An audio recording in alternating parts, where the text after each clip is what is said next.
축복합니다. 우리 옆에 있는 분들 바라보시면서 이렇게 인사 나누실까요? 하나님께서 성도님을 사랑하십니다. 우리 그렇게 인사하겠습니다. 하나님께서 성도님을 사랑하십니다. 저와 여러분 모두를 사랑하십니다.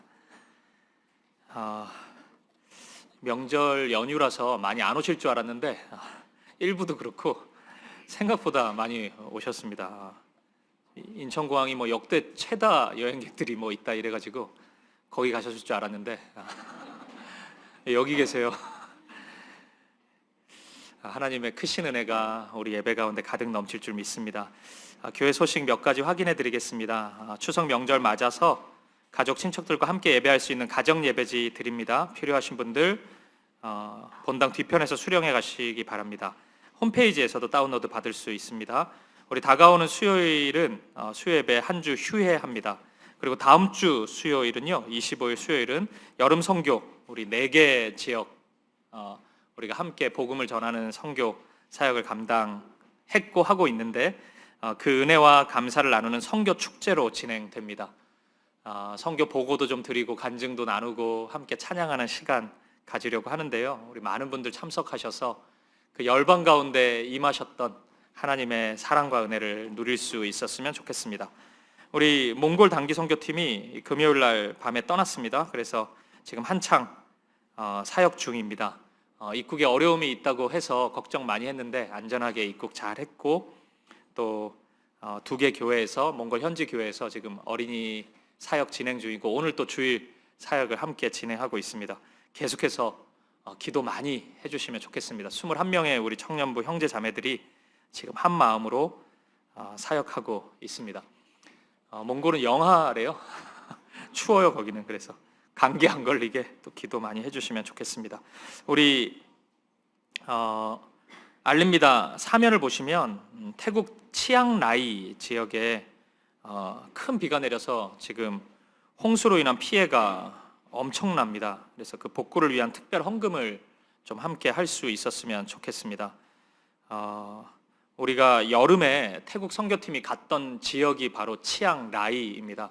우리 선교팀 아니었으면 우리 치앙마이만 알지 치앙라이 여기는 못 들어봤을 텐데 지금 이 지역에 비가 너무 많이 내려서 저희 선교팀이 방문했던 교회들, 사역지들 다 물에 잠긴 상태입니다. 선교사님도 지금 그렇고요. 그래서 지금 움직이질 못하고 있고 물, 전기 다 끊어진 상태입니다. 저는 좀 이런 생각했어요. 이 태국 치앙라이 소식이 이렇게 올라올 때 우리가 여름에 이 지역 안 갔다면 그냥 그런 일 있구나 정도로 지나갔을 텐데 우리가 이 지역에 다녀온 것 때문에 이제 남일처럼 느껴지지 않는구나. 그것이 하나의 하나님의 도구가 되는 또 계기가 되는구나 이런 생각했습니다. 많이 기도해 주시고 이 지역에 있는 많은 교회들 또 선교사님들 굉장히 지금 고립돼서 힘든 상황입니다. 많이 기도해 주시고 또 하나님 마음 주시는 대로 우리 헌금해 주시면 잘 전달하도록 하겠습니다. 이름 옆에 계좌 보내실 때 태국이라고 쓰시면 전액 다 선교지로 보내도록 하겠습니다. 우리 2학기 묵상학교 그리고 1:1 양육과정 계속 신청받고 있습니다. 함께 은혜 나누기 원하는 분들 신청해 주시면 좋겠습니다. 우리 그 외 광고는 주보를 참고해 주시면 되겠습니다. 우리 하나님 말씀 보실까요? 이 시간 우리에게 주신 하나님의 말씀은 신약 성경 히브리서 3장 1절 말씀입니다. 오늘도 우리 다 함께 자리에서 일어나셔서 오늘은 말씀 한 절이니까요. 이 말씀을 2번 우리 합독하도록 하겠습니다. 시작.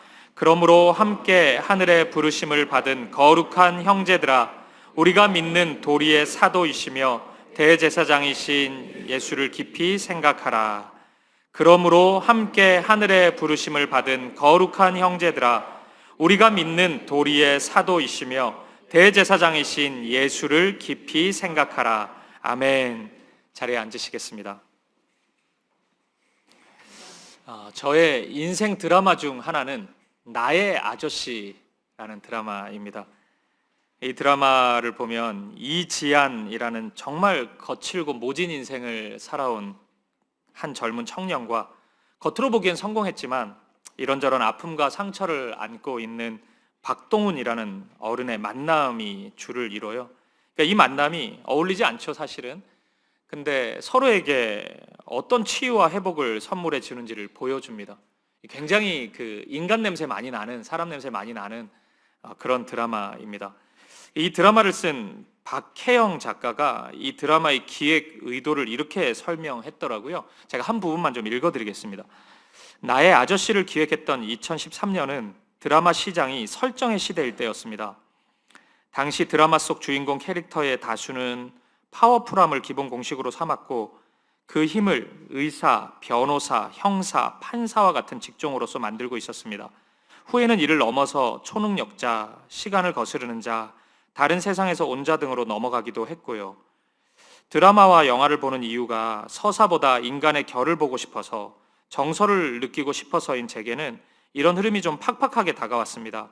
저는 사람에게 감동하고 싶었습니다. 누군가가 어떤 영웅적인 일을 해서 감동하는 게 아니라 인간이 인간의 면모를 보이기에 감동하는 얘기가 보고 싶었습니다.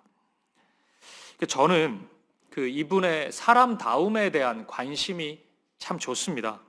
왜냐하면 저도 여기에 굉장히 큰 관심이 있거든요. 물론 저는 목사니까 접근 방식이 좀 다를 수 있겠죠. 하지만 저의 꿈도 한결같습니다. 모든 이들에게서 참된 인간성의 회복을 목도하는 것입니다. 이런저런 모습 속에서 나타나는 우리들에게 발산되는 인간성이란 저는 하나님이 처음 창조하셨을 때의 모습과는 큰 차이가 있다고 생각합니다. 그 모습, 그 창조 때의 아름다운 모습이 우리 가운데 얼마든지 발산될 수 있다고 생각해요. 그 사랑이 우리 가운데 나타날 수 있다고 생각합니다. 저는 그 모습을 보는 것이 목사로서 저의 꿈입니다. 이 드라마에 명대사가 진짜 많은데 그중에 이런 대사가 있습니다. 제가 하나만 소개해 드릴게요. 이지안이라는 20대 초반의 주인공 청년이 이런 말을 합니다. 진짜 내가 안 미운가? 이때 박동훈이라는 어른이 말해요. 그래봤자 40대입니다. 이 얘기를 합니다. 사람 알아버리면 그 사람이 무슨 짓을 해도 상관없어. 내가 널 알아. 굉장히 따뜻하고 포근한 대화예요. 물론 이제 제가 읽어드리니까 이게 지금 밋밋하게 들리는데 드라마를 보면은 눈물 나요. 평생에 누군가가 나를 이렇게 믿어준다면 내가 너를 알아. 이런 얘기를 해준다면 얼마나 감사하고 기쁠까요? 큰 힘과 위로가 될 것 같습니다. 여러분은 이런 이야기 들어보셨습니까? 인생 살면서 누군가가 나를 이 정도로 신뢰하고 이 정도로 아껴줘서 이런 믿음의 이야기를 해준 적이 있습니까? 근데 여러분, 제가 이 나의 아저씨 이야기를 오늘 설교에서 먼저 나누는 이유가 있습니다. 이 박동훈이라는 캐릭터가 보여주는 이 마음이 이 하나님이 우리와 약속하신 그 언약과 굉장히 비슷한 부분이 많기 때문이에요.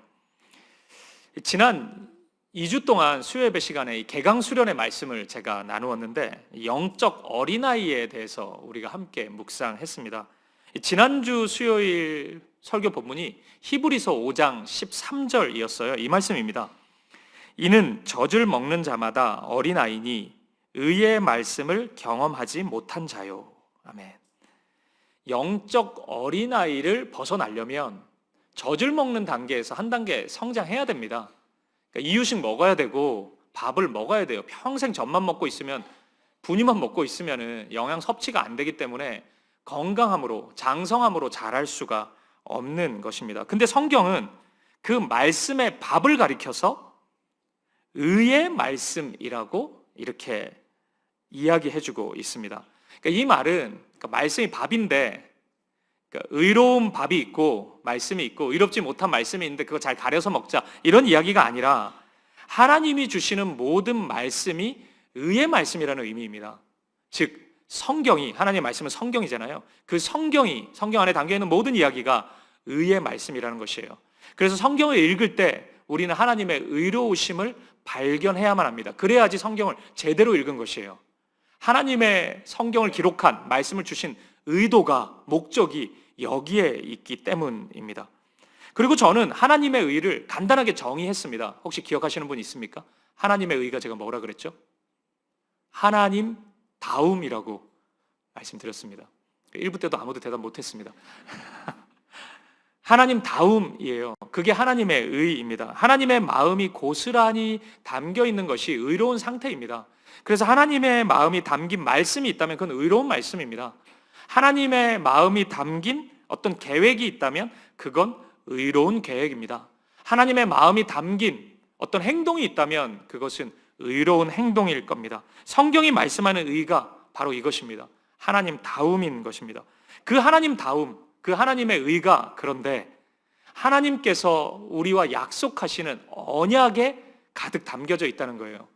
이 하나님의 약속은 성경 전체에 가장 많이 담긴 개념이라고 할 수 있는데, 사람과 사람 사이에 약속을 그냥 약속이라고 얘기하잖아요. 근데 하나님과 사람이 약속하면 그것을 언약이라고 합니다. 하나님은 사람에게 법을 주십니다. 사람이 그 법을 사랑하면 지키게 되겠죠. 그러면 하나님이 그 모습을 보면서 내가 너와 영원히 함께 하겠다고 말씀해 주십니다. 이게 언약입니다. 쌍방의 의무가 있는 것이고 약속이 성취되는 것, 이게 언약의 핵심입니다. 근데 성경에 언약이 왜 이렇게 많이 나올까요? 한 번만 주면은 그 약속 지키면 되는데 계속해서 나오거든요. 왜냐하면 사람이 그 언약을 파기해버렸기 때문이에요. 약속을 어기는 일이, 쉽게 어기는 일이 너무 비일비재하게 일어났기 때문입니다. 그런데 놀라운 것은 바로 이 지점, 사람이 그 약속을 저버리는 그 지점에서 하나님의 의로우심, 하나님의 신실하심, 그 은혜가 가장 많이 나타난다는 것입니다. 그리고 그것은, 그 핵심은 이겁니다.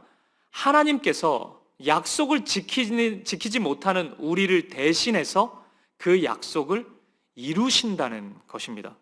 이게 참 이상하죠. 하나님 입장에서는 약속이니까 우리가 약속을 잘 지키는지 안 지키는지 지켜보시기만 하면 됩니다. 그리고 하나님은 당신이 지켜야 될 그 약속의 의무를 감당하시면 됩니다. 근데 하나님은 약속을 지키지 못하는 우리를 바라보시면서 에이, 못 지키네, 저리 가라, 이렇게 하지 않고, 심판하시지 않고 안타까워 하신다는 거예요. 그래서 우리를 대신해서 직접 우리가 해야 될 그 약속을 이루어 가신다는 것입니다. 그 사랑이, 그 은혜가 바로 십자가에서 죽으신 예수 그리스도라는 사실이에요. 성경은 그것을 우리에게 밝히 보여주십니다. 약속을 지키지 못하는 우리를 대신해서 죽기까지 그 약속을 이루시는, 순종으로서 그 약속을 지키시는 예수 그리스도, 그것이 하나님의 언약 속에서 나타나는 그 의로우심, 신실하심의 핵심이라는 것입니다. 그래서 성경은 예수 그리스도의 십자가를 가리켜서 이렇게 말씀합니다. 로마서 3장 21절 말씀입니다. 이제는 율법 외에 하나님의 한 의가 나타났으니 율법과 선지자들에게 증거를 받은 것이라. 22절, 곧 예수 그리스도를 믿음으로 말미암아 모든 믿는 자에게 미치는 하나님의 의니 차별이 없느니라. 아멘. 놀라운 사랑입니다. 언약을 지키지 않는 우리가 밉지 않으셨을까요? 제가 하나님이라면 대단히 미웠을 것 같아요. 약속도 안 지키는 인간들 뭘 좋다고 그렇게 사랑해 주겠습니까? 저 같은 사람이면 심판했을 것 같아요. 근데 하나님은 그렇게 하시지 않습니다. 내가 너를 알아, 그렇게 말씀하십니다. 너는 빛에 더 어울리는 존재야. 우리 하나님은 그렇게 말씀하신다는 것입니다. 이런 식으로 하나님은 우리 스스로조차도 잊어버리고 잃어버린 나다움, 사람다움, 거룩하신 하나님의 자녀다움을 회복시키시는 것입니다. 이 정말 이상한 사랑이 아닐 수 없습니다. 정말 기이한 사랑이 아닐 수 없습니다. 그래서 신약성경, 특히 이 신약성경에 있는 히브리서는 이 사랑을 우리에게 알려주기 위해서 무척이나 애를 씁니다. 이 사랑의 성격을 우리에게 풍성하게 보여주기 위해서 부단히 노력해요. 오늘은 그 이야기를 해보려고 합니다. 신약성경은 이 언약의 당사자가 되신 예수님을 가리켜서 매우 구체적인 세 가지 모습을 우리에게 알려주고 있습니다. 제가 지난 수요예배 때 이 세 가지를 오늘 나누기로 했어요. 너무 설교가 길어져가지고 오늘 주일날 나누겠습니다, 이렇게 약속을 했습니다. 그래서 오늘은 이 예수님의 세 가지 역할을 나누겠습니다. 이를 통해서 우리 예수님의 사랑을 깊이 묵상할 수 있는 저와 여러분 되었으면 좋겠습니다. 바로 살펴보겠습니다. 첫 번째, 언약의 당사자 되신 예수님의 세 가지 역할 중 첫 번째는 우리 예수님이 대제사장이 되셨다는 것입니다. 우리 함께 히브리서 4장 14절 말씀을 보시겠습니다. 시작. 그러므로 우리에게 큰 대제사장이 계시니 승천하시니 곧 하나님의 아들 예수시라. 우리가 믿는 도리를 굳게 잡을지어다. 아멘.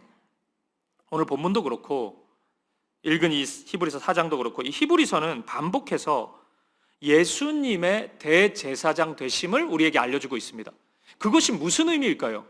예수님이 대제사장 되셨다는 것이 우리에게 어떤 의미이길래 이토록 반복적으로 강조하는 것일까요? 구약에서 제사장은 이스라엘 백성들을 대신해서 제사, 예배를 집례하던 사람들입니다. 이게 다 구약의 표현이잖아요.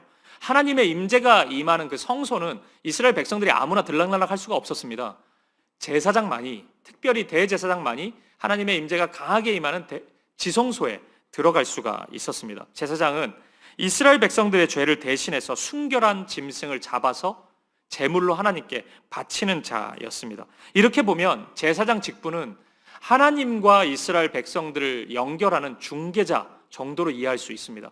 그래서 제사장이라는 단어가 다리 놓는 사람이라는 의미를 가지고 있는 것입니다. 근데 이런 제사장에게도 문제가 나타날 수밖에 없었는데 그것은 이 제사장이 인간이기 때문에 나타나는 문제가 있었습니다. 두 가지 문제가 있었어요. 첫 번째는 제사장이 거룩한 존재이어야 하는데 그 거룩함에서 온전한 거룩함을 이루지 못하는 경우가 있다는 것입니다. 하나님께 나아가려면 하나님의 성품인 거룩을 가지고 있어야 합니다.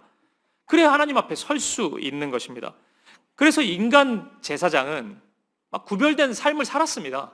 구별된 옷을 입고 구별된 음식을 먹고 그렇게 했습니다. 근데 그럼에도 불구하고 완전히 거룩하다고 할 수는 없었습니다. 사람이기 때문에 그렇습니다. 죄를 안 지을 가능성이 있는 것은 아니에요. 사람이기 때문입니다. 그렇기 때문에 하나님은 이들이 집례하는 모든 제사, 모든 예배를 다 받아주신 것은 아닙니다. 지성소에 들어갔던 대제사장이 범죄했을 가능성이 있지 않습니까? 형식은 그럴듯하게 갖췄는데 하필 그 대제사장이 범죄했어요. 그러면 하나님은 그 형식만 보고 그 예배를 받아주시진 않았습니다. 이 예배를, 이 제사를 없는 것으로 취급하셨습니다. 거룩하신 하나님의 임재가 나타나지 않을 수도 있었고 심지어는 그 거룩하신 하나님이 대제사장을 죽음에 이르게 하는 경우도 있었습니다. 생각해 보십시오. 우리가 이스라엘 백성인데 이 예배를 드리고 있어요. 그러면 숨죽이면서 그 장면을 보지 않겠습니까? 제사장이 살아 나오는지, 하나님이 이 예배를 받으셨는지 굉장히 큰 두려움 가운데 이 예배를, 제사를 드릴 수밖에 없었을 것입니다. 내가 잘 드려도 그런 거예요. 이스라엘 백성인 내가 아무리 신령과 진정으로 이 자리에 왔어도 대제사장 그 인간이 잘못해버리면은 이거 큰 문제가 있을 수 있는 것입니다. 이것이 첫 번째 우려입니다. 그리고 두 번째, 인간 대제사장이 하나님과 이스라엘을 다리 놓는 사람이기 때문에 이스라엘 백성들을 완벽히 공감해야 하는 문제가 있습니다. 이 사람들은 사람들을 대변하고 대표했기 때문에 그들을 대신하고 그들의 죄를 대신할 수밖에 대신하는 존재이기 때문에 그들의 마음을 철저히 이해할 수 있는 자들이어야 했습니다. 그러니까 대제사장과 제사장들과 이스라엘 백성들은 같은 마음이어야 했다고요. 그러니까 대신 예배할 수 있는 것 아니겠습니까? 그런데 인간 제사장은 이 부분에서 문제가 있을 수밖에 없습니다. 공감 능력에 문제가 있을 수도 있고 또 개인적인 어떤 문제 때문에 이 상황 속에서, 이 현실 속에서 공감하지 못하는 경우가 있을 수도 있는 것입니다. 제가 우리 교회 담임 목사로서 늘 조심하는 것이 몇 가지 있는데 그것은 현장을 제가 모를 수 있다는 두려움, 그 염려입니다. 교회 사역 현장을 제가 모를 수도 있고 제가 혼자 다 사역에 관여하는 건 아니니까 그보다 더 궁극적으로는 성도님들의 삶의 현장을 이해하지 못할 수 있다는 두려움이 있어요. 제가 여러분들의 삶의 현장을 계속 따라다니면서 지켜보는 건 아니기 때문에 어떤 고충이 있는지, 믿음의 삶을 살아가는데 어떤 어려움이 있는지 전에 들어서 하는 거지 직접 보지는 못하지 않습니까? 그렇기 때문에 공감하지 못할까 하는 두려움이 있다고요. 제가 그것도 모르면서 막 담임 목사라고 이래라 저래라 하고 이렇게 사십시오 저렇게 사십시오, 이게 굉장히 허무한 메시지가 될 수 있지 않습니까? 그 두려움이 있어요. 근데 여러분, 이 부분이 저의 노력에 의해서 일정 부분 상쇄된다고 하더라도, 그러니까 제가 막 얘기를 많이 듣고 최대한 애를 쓰고 그런다 할지라도, 그래서 그 정보가 마치 내가 살아가는 것처럼 저에게 있다 할지라도 또 문제는 있을 수 있습니다. 제가 만약에 그 공감해야 되는 그 시기에 저에게 굉장히 큰 어려움이 일어난다든지 제 마음을 흔드는 개인적인 문제가 있다든지, 또는 제가 너무 피곤하고 너무 바빠서 제 마음에 여유가 없다든지, 그러면 공감 능력에 한계가 있을 수 있는 겁니다. 충분히 이해도 하려고 애를 썼고 그렇게 다가올 수 있는 정보가 제공되고 있지만 제 마음이 그렇지 않을 수 있는 거예요. 여러분, 이런 것들이 사람에게 나타나는 공감의 한계 아니겠습니까? 그러니까 구약의 제사장들은 이런 문제가 있다고요. 제사를 집례하는데 그 거룩한 부르심을 받았다 할지라도 한계가 분명히 있는 것입니다. 그래서 모든 예배가 다 하나님께 드려진다고 할 수는 없는 것이에요. 그런데 오늘 성경은 우리 주님이 대제사장이 되신다고 말씀하고 있는 것입니다. 우리 주님께는 그런 연약함, 그런 불완전함이 나타날 수 없는 것입니다. 우리 예수님은 하나님이시고 우리 예수님은 온전한 인간으로 이 땅에 오셨기 때문에 우리의 모든 상황을 완벽히 이해할 수 있는 것이에요. 우리 히브리서 4장 15절 16절 말씀을 함께 읽어보겠습니다.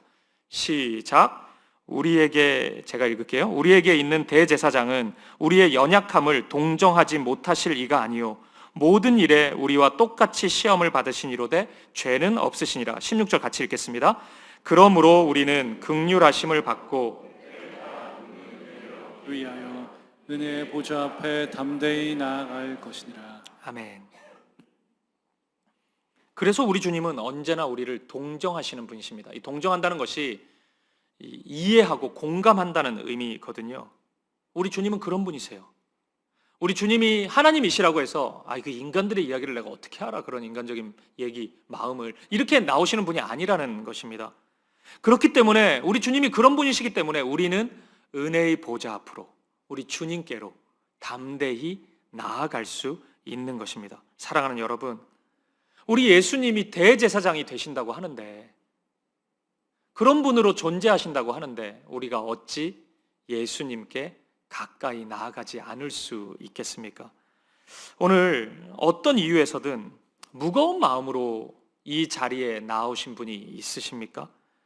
여러분의 마음을 대제사장 되신, 여러분의 마음을 다 공감하시고 이해하시는 그 주님 앞에 쏟아내어 보십시오. 그 모든 마음을 아시는 주님께서 여러분에게 사람의 은혜가 아니라 하나님의 은혜를 허락해 주실 것입니다. 찬송가 539장의 가사를 보면 후렴에 이런 가사예요. 주 예수께 조용히 나가 내 마음을 쏟아내라. 늘 은밀히 보시는 주님 큰 은혜를 베푸시리. 우리 같이 한번 불러볼까요? 후렴? 제가 1부 때 안 불렀는데 너 부르고 싶어졌어요 갑자기. 반주 없지만 한번 해보죠. 주 예수께 조용히 나가 내 마음을 쏟아내라. 늘 은밀히 보시는 주님 큰 은혜를 베푸시리.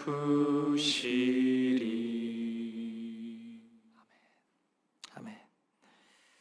히브리서 2장 18절 말씀을 보니까 그가 시험을 받아 고난을 당하셨은즉 시험 받는 자들을 능히 도우실 수 있느니라. 아멘. 사랑하는 여러분, 주님 앞으로 나아가십시오. 그러면 주님이 도우십니다. 여러분을 기다리고 계십니다. 돕는 은혜를 허락해 주시기 위해서 기다리고 계십니다. 그 은혜를 풍성히 누리는 저와 여러분 되시기를 주님의 이름으로 간절히 축복드립니다. 그리고 두 번째입니다.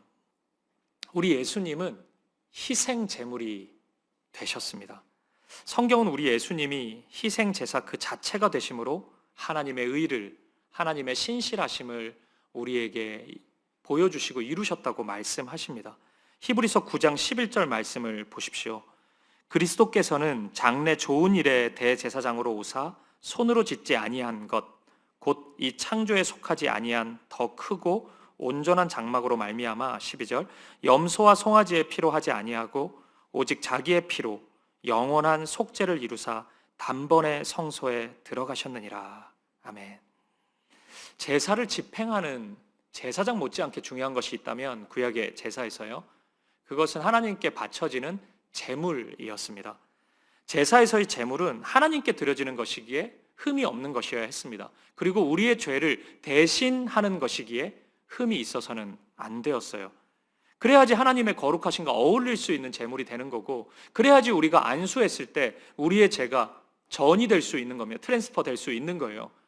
둘 다 죄인데 죄가 오고 가는 거 그게 아무 의미가 없지 않습니까? 그래서 순결하고 흠이 없는 짐승을 바쳐야만 했습니다. 물론 이런 모습은 오늘날 현대의 시각으로 보면 좀 이상하죠. 우리의 죄와 어두움이 전이 되고 이상하잖아요. 이게 말이 안 되는 것처럼 보입니다. 하지만 우리가 죄의 문제를 안고 있는 당시 이스라엘 백성들이라고 생각해 보면 좀 다르게 보입니다. 지금 우리는 우리의 죄의 문제를 예수 그리스도께 아뢰일 수 있지만 구약의 이스라엘 백성들은 그러지 못했단 말이에요. 그 죄가 오는 죽음을 고스란히 그 스스로가 감당했어야만 했습니다. 그런 사람 입장에서는 이 방법이 좀 이상한데, 상식적이지 않은데 그런 게 중요한 게 아니죠. 그 문제를 해결할 수 있는가 없는가가 훨씬 중요한 것입니다. 간절함이 있기 때문이에요. 그렇게 보면 이스라엘 백성들에게 이 짐승을 가지고 와서 안수하고 죄가 이렇게 전가되고 전이 되고 하는 이런 부분들은 은혜였을 것입니다. 내가 죄의 문제를, 죽음의 문제를 해결할 수 있는 유일한 소망이었을 것이에요. 큰 은혜로 다가왔을 것입니다. 그리고 이 죄가 짐승에게 전가되는 이러한 방식은 하나님의, 그냥 하다 보니까 이런 방식을 만들어내신 게 아니라 분명한 의도가 있었다고 생각합니다. 첫째는 이 과정을 통해서 우리 인간의 죄가 얼마나 끔찍한 것인지, 어두운 것인지를 하나님이 보여주시기 원하셨다고 생각합니다. 당시 예배자는 이 모든 복잡한 과정을 직접 하고 또 지켜보아야만 했습니다. 그러니까 순결한 짐승을 가져오는 것부터 이 예배자가 해야 된다고요.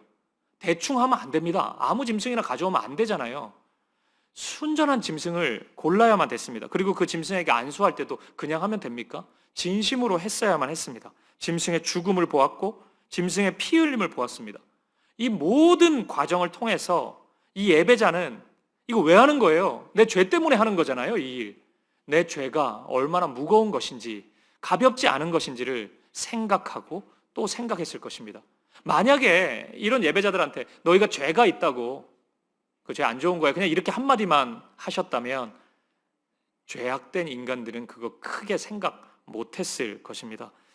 그 예전에 그 데프콘이라는 가수가 있어요. 그 가수의 이야기를 제가 들은 적이 있습니다. 직접이 아니고 TV에서요.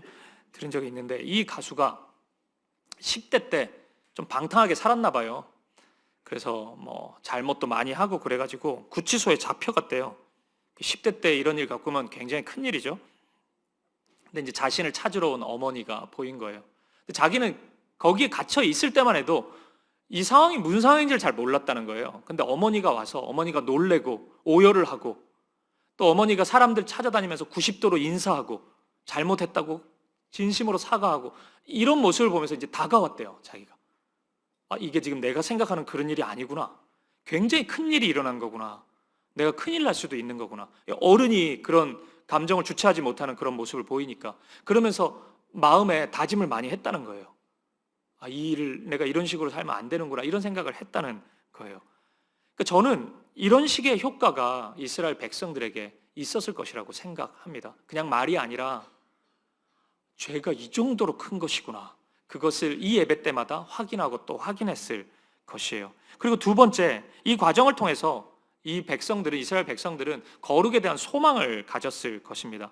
내가 거룩해져야 되는구나. 하나님 앞에 선다는 것은 거룩하지 않고서는 있을 수 없는 일이구나. 다짐하고 결단했을 것입니다. 이 과정을 통해 만약 하나님께서 나의 죄를 용서해 주신다면 다시는 죄악 가운데 가지 말아야지, 이런 결단이 분명히 있었을 것이에요. 하나님이 이 마음을 원하셨던 것입니다. 이 교육을 해보고 싶으셨던 거예요. 시청과 교육입니다. 이스라엘 백성들에게 거룩의 자리로 초청하고 있었던 것입니다. 그리고 이 부분에서 성경은 굉장히 놀라운 사실을 우리에게 알려주고 있습니다. 이 구약에 이런 제사 제도가 있었는데 이것을 완전히 이룬 사건이 하나 일어났다. 우리 예수님께서 친히 우리의 희생 제물이 되셔서 그 짐승, 피 흘리는 그 짐승이 되셔서 우리를 향한 온전한 제사를 완성하셨다는 것입니다. 히브리서 9장 13절 말씀입니다. 염소와 황소의 피와 및 암송아지의 죄를 부정한 자에게 뿌려 그 육체를 정결하게 하여 거룩하게 하거든. 14절. 하물며 영원하신 성령으로 말미암아 흠없는 자기를 하나님께 드린 그리스도의 피가 어찌 너희 양심을 죽은 행실에서 깨끗하게 하고 살아계신 하나님을 섬기게 하지 못하겠느냐. 아멘. 구약의 염소, 황소, 암송아지의 제물도 그렇게 부분적으로 우리 인생들의 죄를 깨끗하게 해주었는데 예수님은 어떻게 했냐는 거예요. 예수님이 우리를 향한 제물이 되셨는데, 그러면 여러분, 우리 안에 있던 어떠한 죄도 사함을 받을 수 있는 것입니다. 어떠한 어두움도 더러움도 사함을 받을 수 있는 것이에요. 그것도 영원히 그 용서의 은혜를 경험할 수 있는 것입니다. 그래서 이제는 더 이상 구약과 같은 희생 제사가 필요치 않는 것입니다.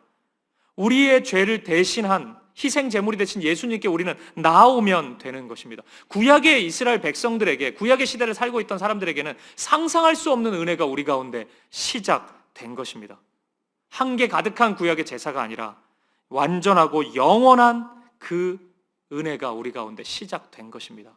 희생 제물 대신 예수 그리스도의 피가, 그 보혈이 저와 여러분에게 가득해진 것입니다.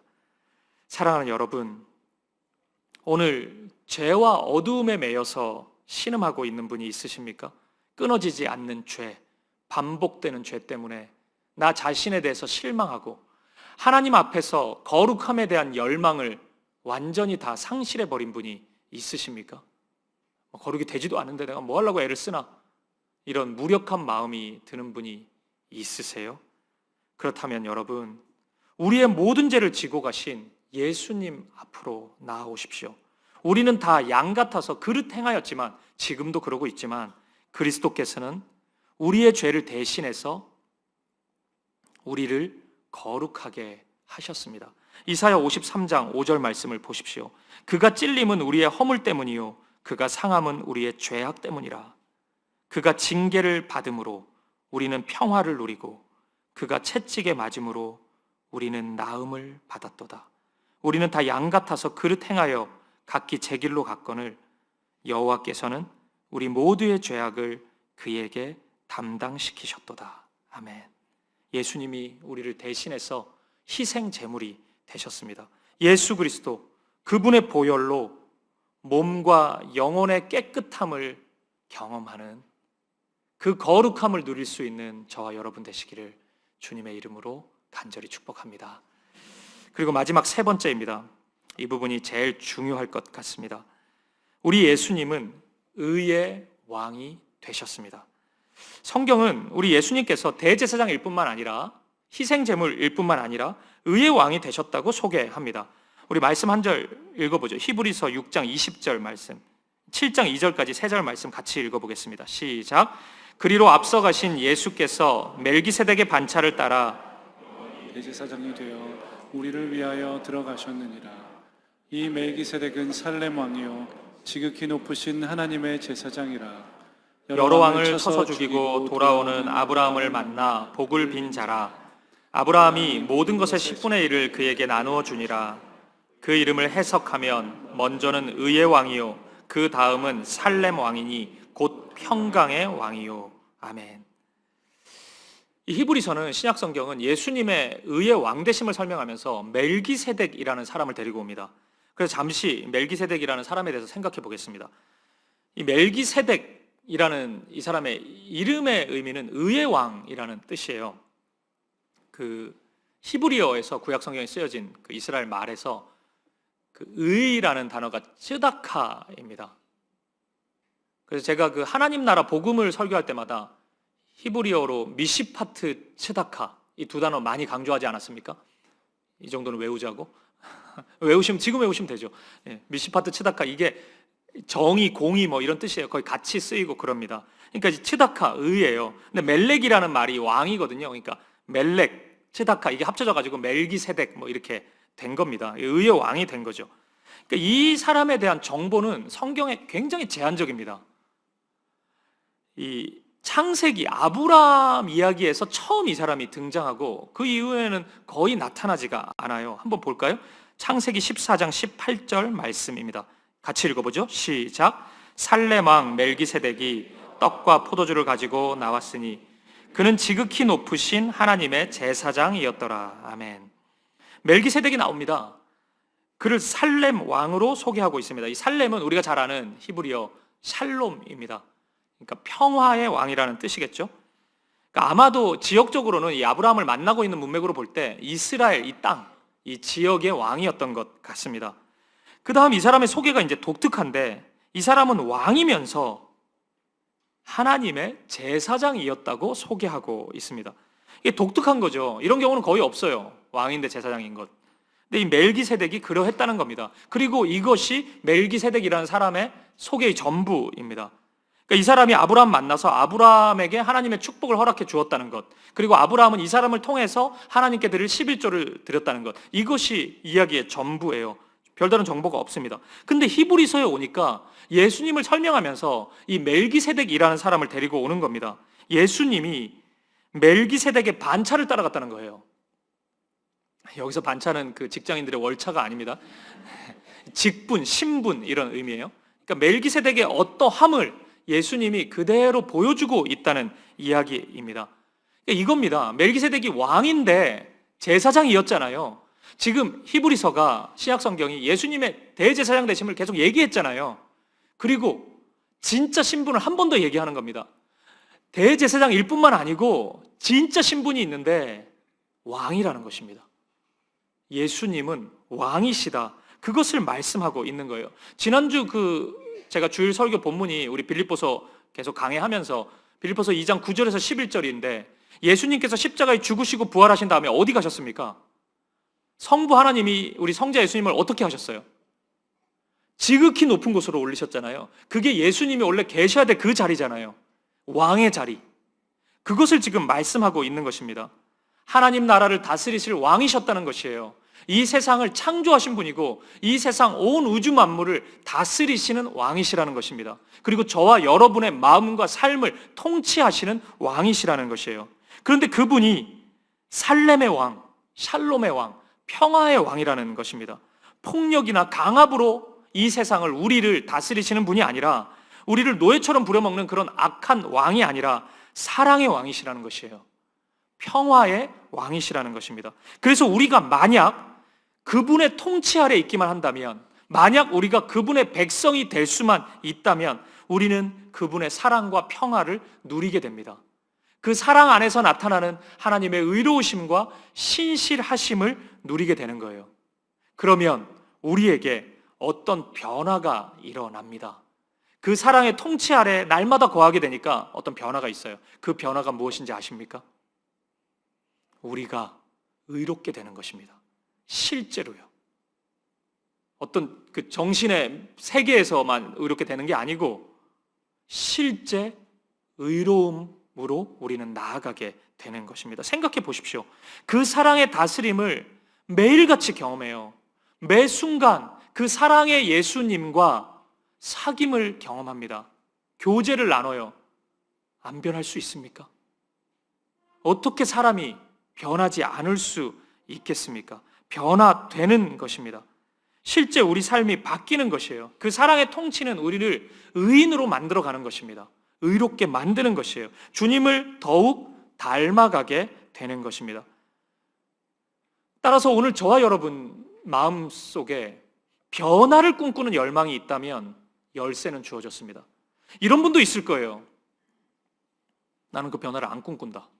내가 왜 변화돼야 되는데?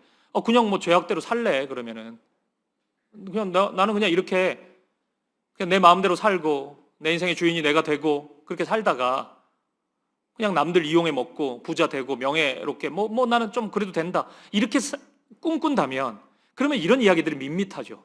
내가 꿈꾸지도 않는 이야기, 뭐 좋은 건 알겠는데 내가 그렇게 사모하지 않는 이야기 아닌가? 이렇게 다가올 수 있을 것입니다. 근데 진짜 우리가 사람다움을 꿈꾸고 하나님이 우리를 창조하셨음을 믿고 하나님이 창조하셨을 때 그 아름다움을 우리가 꿈꾼다면, 내가 그냥 몇십 년 살지 모르겠지만 이 인생을 진짜 아름답게 살아보기로 소망한다면, 그러면 유일한 열쇠가 우리에게 주어지는 것입니다.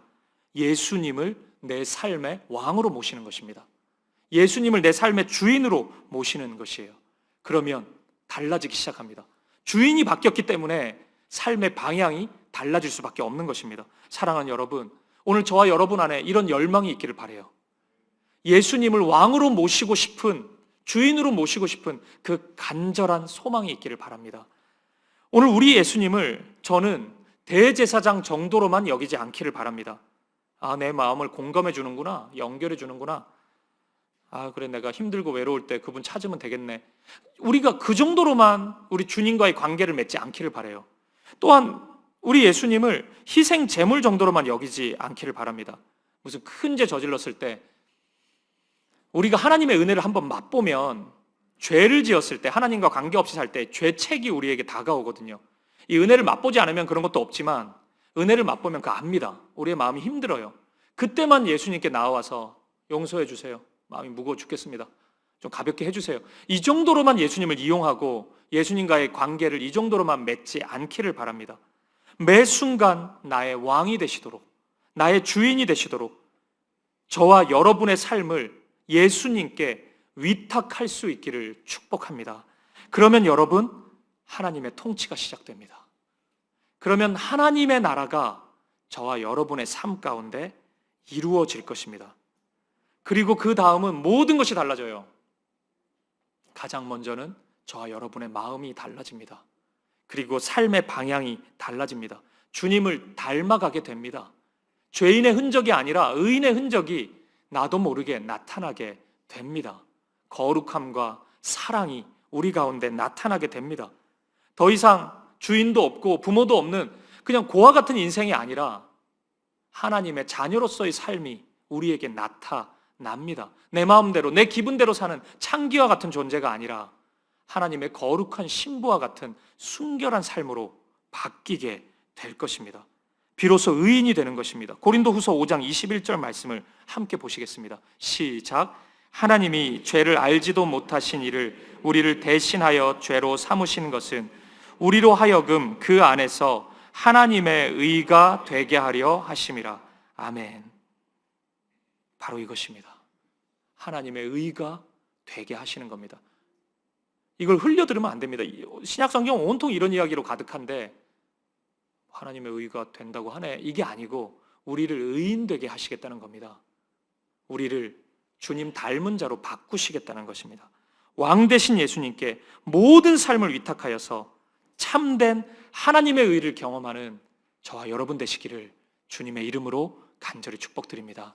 말씀을 마무리하겠습니다. 사랑하는 여러분, 진정한 사람됨의 열쇠, 진정한 인간성을 회복하는 길이 우리에게 주어졌습니다.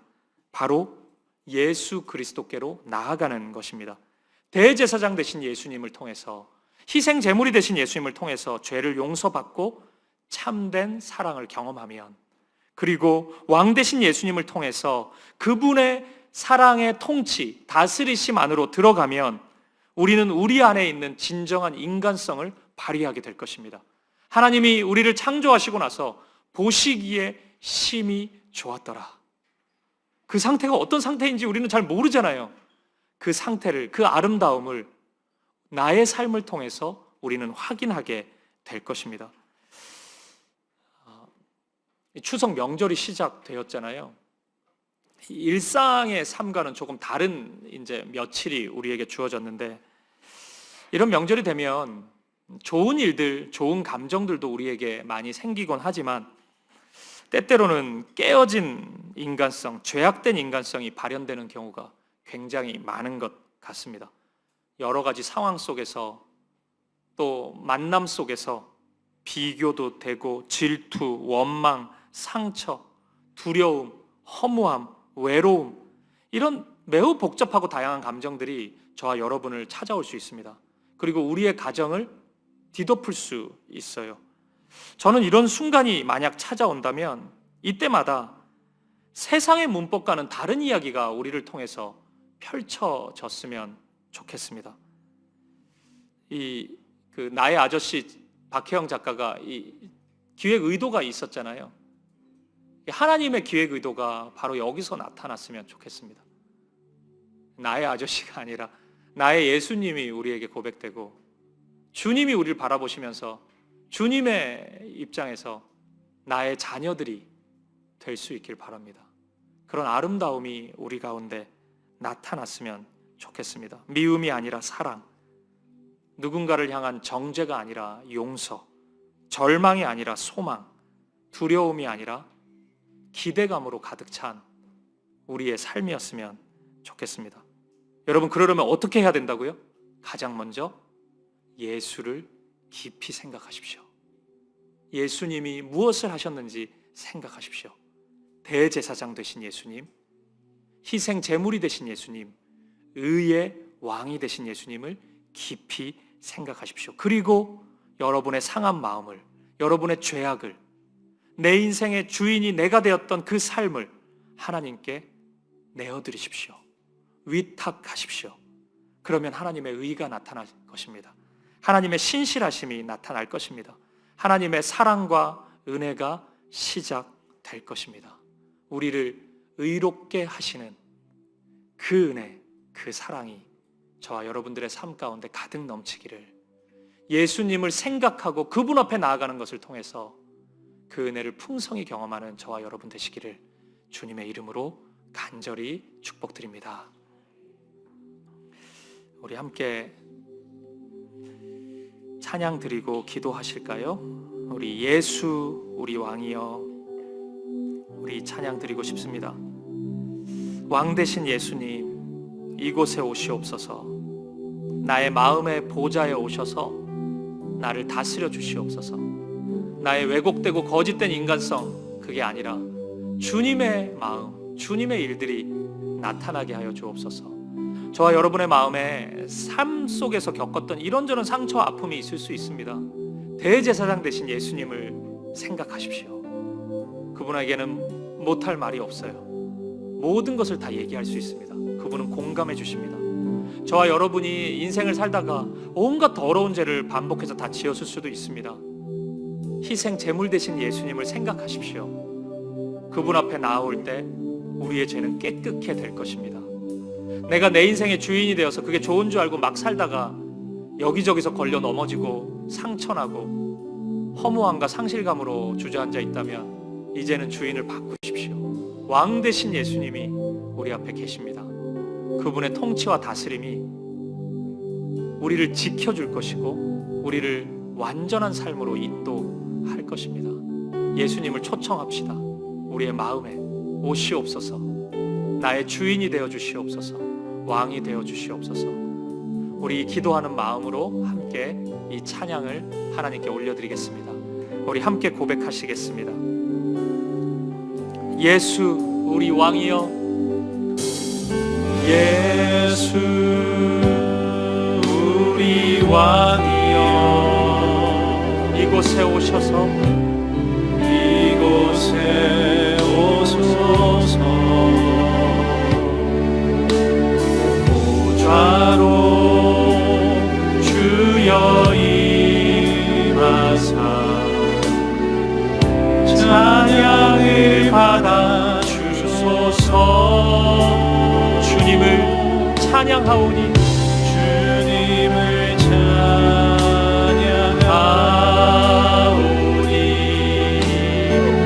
주님을 경배하오니,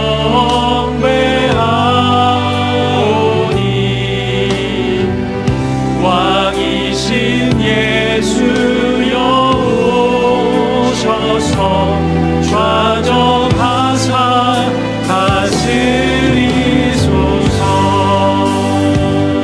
우리 한 번 더 믿음으로 고백합시다. 예수 우리 왕이여, 예수 우리 왕이여, 이곳에 임하여 주시옵소서. 이곳에 오셔서 좌로 주여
함께 기도하실까요? 사랑하는 성도님,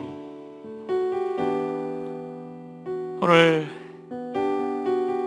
이런저런 아픔과 상처, 상실감을 가지고 이 자리에 나오셨다면 여러분 마음을 아뢰십시오. 그 문제를 다 고백해 보십시오.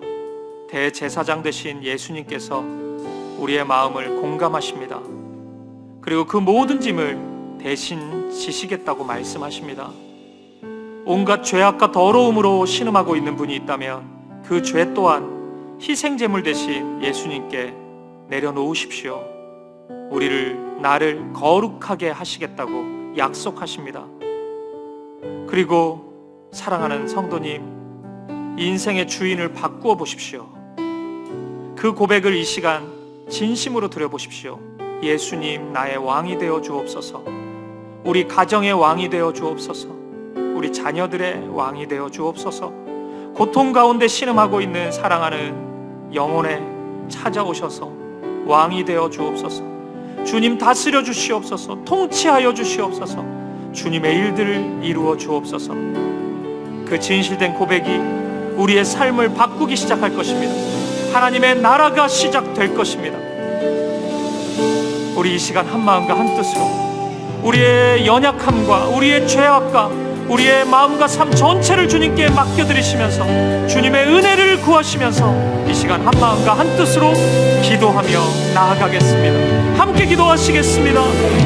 존귀하신 주님, 오늘 우리에게 은혜를 부어주시옵소서. 우리의 모든 축복을 주님께 다 내어드립니다. 주님께 양도합니다. 우리의 주인 되신 예수, 우리의 연약함을 주님께 내어드립니다. 우리의 죄악을 주님 앞에 대제사장 되신 예수님, 희생제물 되신 예수님, 오늘 우리를 깨끗게 하시고 우리의 마음을 새롭게 하여 주시옵소서.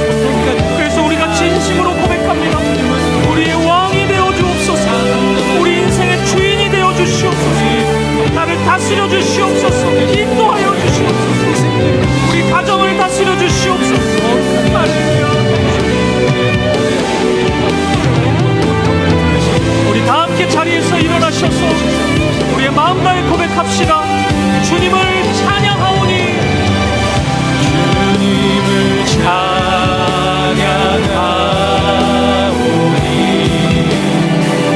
주님을 경배하오니, 왕이신 예수여 오셔서 좌정하사 다스리.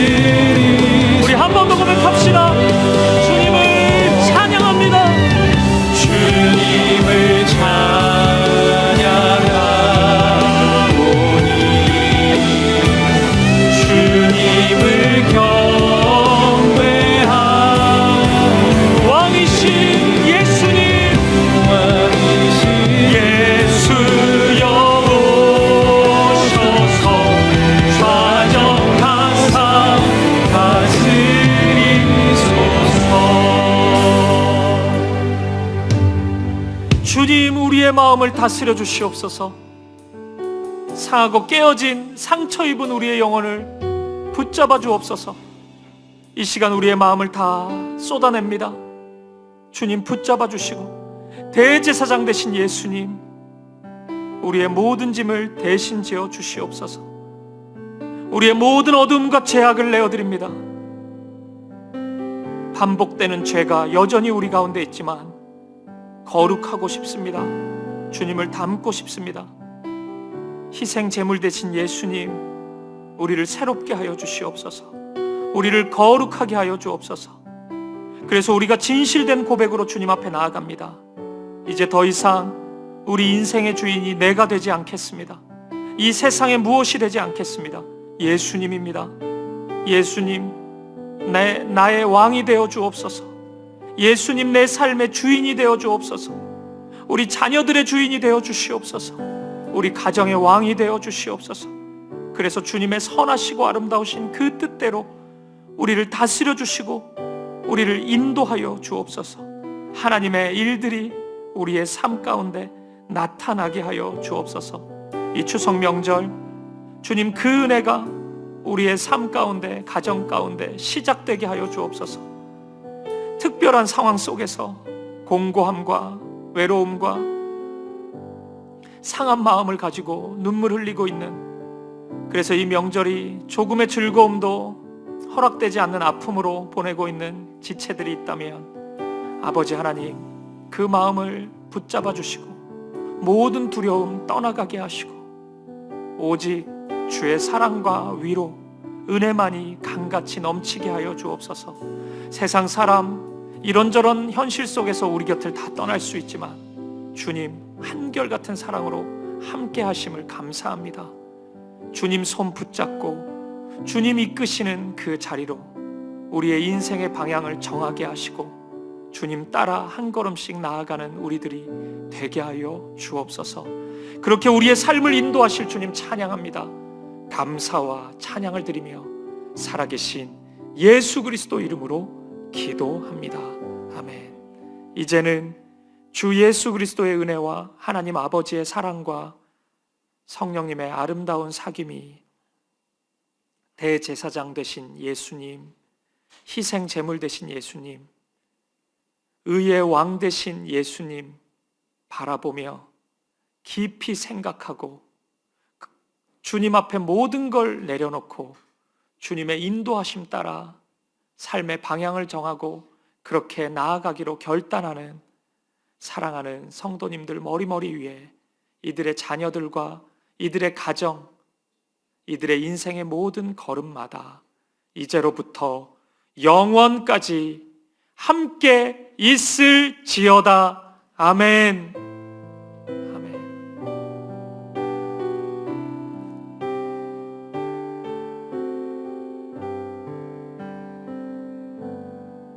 함께 믿음의 찬송을 부르며 우리의 삶의 자리를 향해 나아가겠습니다.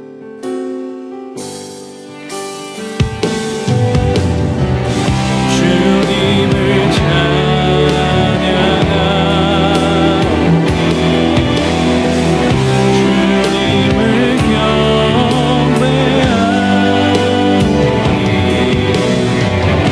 왕이신 예수여 오셔서 가정하사 다스리소서. 주님을 찬양하오니 주님을 경배하오니